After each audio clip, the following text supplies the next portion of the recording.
नमस्कार सभी को, स्वागत करती हूँ आपका अपने YouTube चैनल हिंदी प्लस पर। और आज के इस वीडियो में हम करने वाले हैं शमशेर बहादुर सिंह जी की कविता चांद से थोड़ी सी गप्पे। तो कविता को स्टार्ट करने से पहले हम शमशेर बहादुर सिंह के बारे में जानेंगे कि इनका जो जन्म है वो 13 जनवरी 1911 को देहरादून में हुआ था। अभी हमने पीछे एक कविता की थी वीडियो में, केदारनाथ अग्रवाल जी की वह चिड़िया जो। तो केदारनाथ अग्रवाल जी का जो जन्म है वो भी मैंने आपको बताया था 1911 में हुआ था। तो शमशेर बहादुर सिंह जी का भी क्या है, 1911 में ही इनका जन्म है। और इनका जन्म जो है वो देहरादून में हुआ।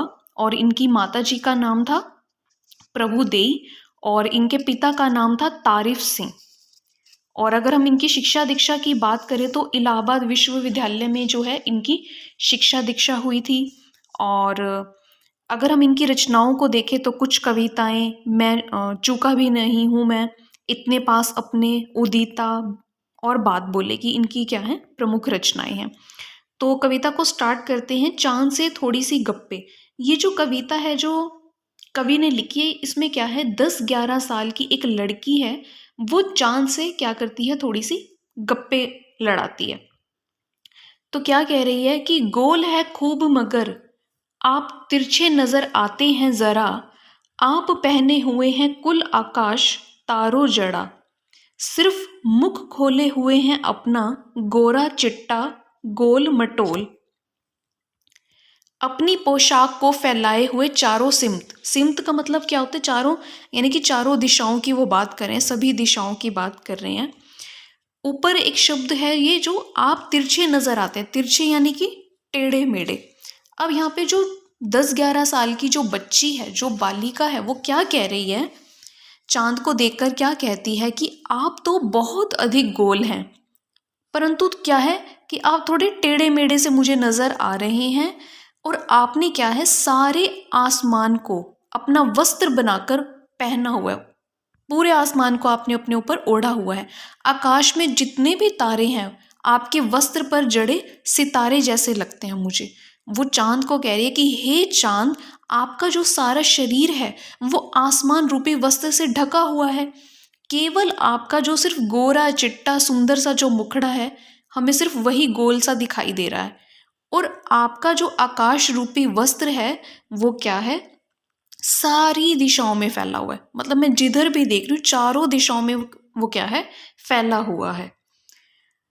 अब आगे वो क्या कह रही है बालिका कि आप कुछ तिरछे नजर आते हैं, जाने कैसे खूब है गोकी, वाह जी वाह, हमको बुद्धू ही नीरा समझा है, हम समझते ही नहीं जैसे कि आपको बीमारी है, आप घटते हैं तो घटते ही चले जाते हैं।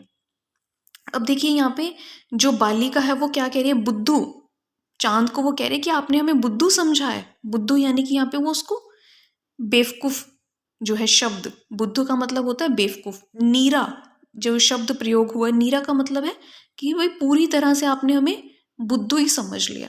तो बालिका चांद को देखकर कह रही है कि आप थोड़े से तिरछे दिखाई देते हैं, वाह, आपने तो क्या है, हमें पूरा बुद्धू ही समझ रखा है, जैसे कि हमें कुछ पता ही नहीं। हम भी आपको क्या है अच्छी तरह से जानते हैं कि आप हमेशा एक समान रह ही नहीं रहे हो। तो वो क्या कह रही है बालिका कि आप जब घटते हो तो बिल्कुल घटकर पतले हो जाते हो। तो वो कह रही है कि मुझे ऐसा लगता है कि आपको कोई घटने की बीमारी है, क्योंकि हम जब देखते हैं अमावस का दिन है तो चांद का आकार बिल्कुल छोटा हो जाता है। तो यहाँ पे बालिका कह रही है कि आपने तो हमें बेवकूफ़ ही समझ लिया, कि जैसे हमें कुछ पता ही नहीं चल रहा। वो कह रही है कि आपको तो मुझे लगता है कि कोई बीमारी है, कि अगर आप घट रहे हो तो बिल्कुल घटते ही चले जाते हो। आगे वो कह रही है बालिका, कवि बालिका के माध्यम से क्या समझा रहे हैं, और बढ़ते हैं तो बस यानी कि बढ़ते ही चले जाते हैं। अब बालिका कह रही है कि अगर आप बढ़ते हो तो बढ़ते ही चले जा रहे हो, दम नहीं लेते हैं जब तक बिल्कुल ही गोल ना हो जाएं। दम ना लेना मतलब जब सांस ही नहीं ले रहे हो आप तो बिल्कुल गोल, यह मर्ज आपका अच्छा ही नहीं होने में आता है। मर्ज, मर्ज का मतलब क्या होता है कि कोई बीमारी, कोई रोग। अब लड़की चांद को देखकर क्या कहती है, कवि यहाँ पे क्या स्पष्ट कर रहा है कि चांद आप जब बढ़ते हो तो लगातार क्या है, बढ़ते ही चले जाते हो, और आप जब बढ़ने लगते हो तो आप सांस ही नहीं लेते जब तक कि आप पूरे गोल ना हो जाओ। मतलब जब तक आपका वो गोल मटोल चेहरा नहीं हो जाता तब तक आप सांस लेके चैन से बैठते ही नहीं हो।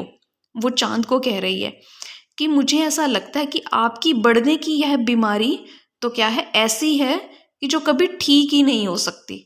उसने ऊपर कहा ना कि मर्ज, यानी कि बीमारी कह रही है वो इस चीज़ को, जो बालिका है। वो कहती कि आपकी जो ये बीमारी है वो तो बिल्कुल ठीक होने का नाम ही नहीं ले रही। तो यहाँ पर क्या है कि इस जो छोटी सी हमारी ये जो कविता थी, इसमें कवि ने क्या है, बाल सुलभ जो कल्पनाएं जो एक बच्चे के मन में उठती है, उसका कितना सुंदर जो चित्रण है वो आपके सामने दर्शाया है। कैसे जो बच्ची है वो चांद से अपना रिश्ता जोड़कर उससे कैसे बातें कर रही है ना। तो यही हमें कवि जो है यहाँ पे दिखा रहा था। धन्यवाद।